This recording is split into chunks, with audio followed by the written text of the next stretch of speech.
Hi guys, welcome back to my channel. तो पहले तो जो नहीं है वो सब्सक्राइब कर लेना, लाइक कर देना।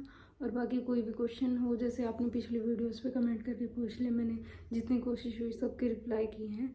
तो आप कुछ भी प्रॉब्लम हो तो एक बार पूछ सकते हैं। अगर मेरे को उस चीज़ के बारे में पता होगा तो मैं ज़रूर बताऊँगी।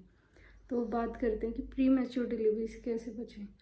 तो देखो, पहली चीज़ तो मैं अपना मतलब एक्सपीरियंस बता रही हूँ कि प्री मैच्योर डिलीवरी अगर आपका बेबी प्लेसेंटा मतलब नीचे है, बेबी नीचे है, तो मेन उस वजह से हो सकती है। उसमें आपको ध्यान रखना पड़ता है। बाकी आप अपने डॉक्टर से कंसल्ट कर सकते हैं। और वो कैसे, अगर बेड रेस्ट बता रहे हैं तो बेड रेस्ट करो। और कुछ काम के लिए मतलब थोड़ा बहुत मतलब जैसे वो बता रहे हैं ना, प्रॉपर वैसे ही करना। मेरी गलती आप मत करना। बाकी कुछ लोग ये भी पूछते हैं कि आपके मतलब सिम्टम्स क्या थे और आपको बेबी हुआ क्या था, बेबी बॉय था या बेबी गर्ल थी। तो मेरे को बेबी बॉय हुआ था। सिम्टम्स, जैसे सिम्टम्स के बारे में कहें कि मेरे को सिम्टम्स क्या थे उससे लेके, तो मेरे फर्स्ट देखो 1 महीना तो वैसे ही नहीं पता चलता बच्चे का। तो 1 महीने बाद जब पता चला तो उसके 4-5 दिन बाद ही, 1 महीने से 4-5 दिन बाद ही मेरे को वॉमिटिंग स्टार्ट होगी। वॉमिटिंग मतलब इतनी हुई कि कुछ ना खा पा रही थी, थोड़ा बहुत कभी खा लिया करता, फिर बाहर मतलब वॉमिटिंग स्टार्ट। तो ये सभी चीज़ें मेरे को हुई 4.5 महीने तक।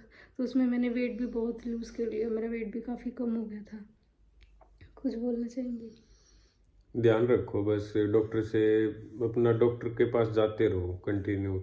और जब जब भी बताए और अच्छे किसी डॉक्टर के अच्छे पास। डॉक्टर से कंसल्ट करना। बिकॉज देखो, डॉक्टर की भी कई बार, मैं तो सीधी बोल रही हूँ, डॉक्टर की भी कई बार हो जाती है लापरवाही। क्योंकि अगर आपके डॉक्टर को पता है कि आपका प्लेजेंटा नीचे है, बच्चा नीचे है, तो उसका कुछ तो इलाज होता है। सभी ने मेरे को बताया कि भाई टाँके लग जाते हैं या मतलब इंजेक्शन्स वगैरह यूज़ होते हैं।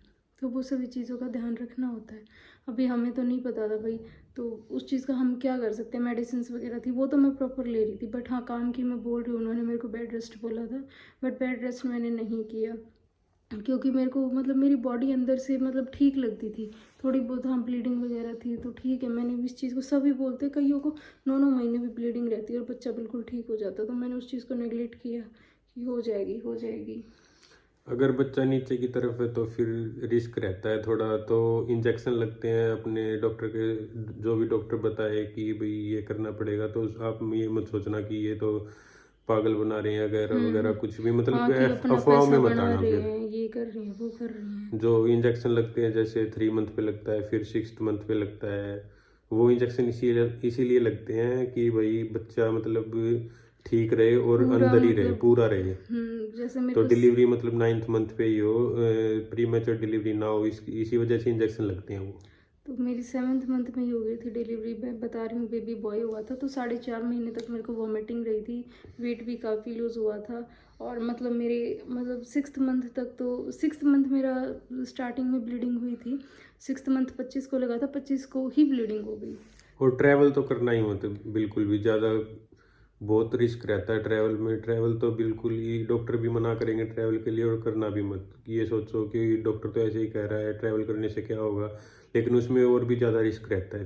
फिर कुछ तो नीचे की तरफ होता है बच्चा, और फिर ऊपर से अगर ट्रैवल करेंगे तो वो ऊंच नीच में खड्डे वगैरह आते हैं, ट्रैवल में दिक्कत होती है मतलब बहुत तो ज़्यादा। बात करें मेरे 6th मंथ की, तो मेरे 6th मंथ में मतलब 6th मंथ की 25 तारीख को 6th मंथ हुए थे, तो उसी टाइम मेरे को ब्लीडिंग हो गई। 1-2 दिन मेरे को ब्लीडिंग रही थी, फिर उसके बाद में ठीक हो गई। मेरा 6th मंथ बहुत अच्छे से गया, मेरे को कोई प्रॉब्लम नहीं हुई।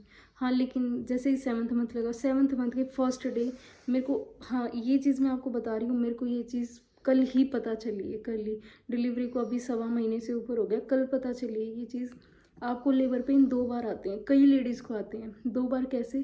जैसे मेरे को भी हुआ था, बट मैंने मतलब मेरे को उस चीज़ का पता नहीं था, तो मैं उस तरफ ध्यान नहीं दे पाई। लेबर पेन जैसे मेरे को आया था, 5 दिन पहले आया था। 31 अक्टूबर को मेरी डिलीवरी हुई, तो मेरे को 25 अप्रैल को रात को लेबर पेन हुआ था। सितंबर को, सॉरी। हाँ, अक्टूबर को हुआ था बच्चा। हाँ, तो अक्टूबर को आता, तो आपने अप्रैल बोला है। अच्छा, अप्रैल बोल दी। हाँ, हाँ, तो 25 अक्टूबर को मतलब 25 सितंबर को। बच्चा 31 अक्टूबर को हुआ है। तो 5 दिन पहले ही मेरे को लेबर पेन हुआ है, पहले हुआ है।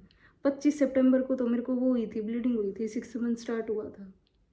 हाँ हाँ, सॉरी, मैं पजल हो गया था थोड़ा। तो मेरे को 5 दिन पहले वही लेबर पेन आया था, मेरे को नहीं पता था वो लेबर पेन है, क्योंकि लेडीज़ बोलती थी कि ये सभी चीज़ें नॉर्मल होती हैं प्रेगनेंसी में। बट वो था एक कि मेरे को एक मतलब संकेत मिल गया था कि हाँ अभी मेरी डिलीवरी थोड़े दिन बाद होने वाली है, लेकिन इस चीज़ का मेरे को पता नहीं था। अगर पता होता तो शायद मैं अपने प्रिकॉशंस कर लेती। तो हुआ ये था, मतलब मेरे को रात को ऐसा पेन हो रहा था, ना तो मैं खुद से उठ पा रही थी, ना बैठ पा रही थी, मतलब कुछ भी नहीं कर पा रही थी। बिना मतलब कोई मेरे की हेल्प नहीं करे तो मैं उठ भी नहीं सकती, इतनी सी भी नहीं हिल पा रही थी, इतना दर्द था मेरे को रात में। उठाना पड़ रहा था, खुद से तो उठा नहीं जा रहा था, दिक्कत ये थी। और उसको हमने नॉर्मल वे में ले लिया, वो दिक्कत फिर बढ़ती बढ़ती इतनी ज़्यादा बढ़ गई कि और डिलीवरी पे बात चली गई एक सीधे। वैद है यहाँ, मतलब बोलते हैं नाड़ी देख के बताते, तो उनको दिखाया था तो उन्होंने बोला कि बच्चा है ना नलों में चला गया था, मतलब नड़े नहीं होते उसमें बच्चा चला गया था। तो ऐसा भाई मेरे को नहीं पता क्या है क्या नहीं है, तो मैंने उस चीज़ को तो हमने जो गलती की वो आप मत करना कोई भी। हमने अफवाहों पे ध्यान दिया थोड़ा बहुत, लेकिन वो चीज़ गलत थी। अगर हम रेगुलर ऐसे डॉक्टर के पास, मतलब डॉक्टर की मानते रहते, लेकिन हमने 6th मंथ में आगे डॉक्टर से थोड़ा कनेक्शन थोड़ा लूज हो गया था। मतलब कि डॉक्टर के पास कम जाना और टैबलेट वगैरह पे इतना ध्यान नहीं, नहीं देखो देना। एक चीज़ ये है कि 6th मंथ के बाद उन्होंने मेरे को 10 दिन बाद बुलाया था, और मैं गई भी थी। 10 दिन बाद उन्होंने 1 महीने की दवाई भी दी थी, उसके बाद 1 महीने बाद बुलाया था कि 8.5 महीने का बच्चा हो जाए तब आना है। हाँ हाँ। तो उससे पहले तो हमारी डिलीवरी होगी, तो क्या कर सकते हैं अभी, कुछ तो चीज़ें आप ये डॉक्टर्स गलती पे भी मत होते करना, हैं। तो डॉक्टर से रेगुलर अपना और चेकअप एक करवाओ। बेबी और बॉय का मेरे लिए ये भी सिम्टम था कि मेरे फेस पे काफ़ी ग्लो आया था। स्टार्टिंग में डल हुआ थोड़ा, मतलब 1-2 महीना, फिर उसके बाद मेरे फेस पे काफ़ी ग्लो आया था। और स्टार्टिंग में मतलब बोलते तीखा मीठा सब अच्छा लगता था, लेकिन 6th मंथ जैसे स्टार्ट हुआ तो मतलब सिर्फ मीठा खाना पसंद। तो आप सभी मेरे लिए दुआ करना कि मेरे को भगवान जल्दी से एक प्यारा बेबी दोबारा दे दे, लड़का लड़की कुछ भी हो, लेकिन बहुत मतलब ठीक ठाक हो जाए बस।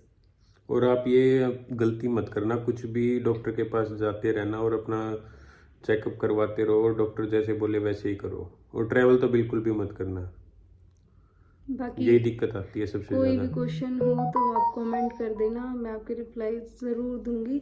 अगर कोशिश यही रहेगी सभी के रिप्लाई दूँ, क्योंकि मैंने पहली वीडियो पे भी सभी के रिप्लाई दिए हैं। किसी का रह गया हो तो इस वीडियो पे कमेंट करके पूछ लेना। और बाकी डॉक्टर अच्छा रखना, डॉक्टर से अच्छे से कंसल्ट करना कि हाँ मेरे को क्या करना चाहिए क्या नहीं। बाकी सब्सक्राइब करना, जो भी नए वीडियो देखें और पूरी देखना। और जिसका जो क्वेश्चन है तो कमेंट कर देना, उसका रिप्लाई ज़रूर मिलेगा आपको। Thank you. सब्सक्राइब ज़रूर कर लेना चैनल को, और वीडियो लाइक करना। और भी वीडियो डाल रखी हैं तो देखो, शॉर्ट्स भी डालते हैं रेगुलर, तो सब्सक्राइब कर लो और नोटिफिकेशन ऑन कर लेना, ताकि वीडियो आते ही आपको नोटिफिकेशन मिल जाए और आप देख लो। Thank you.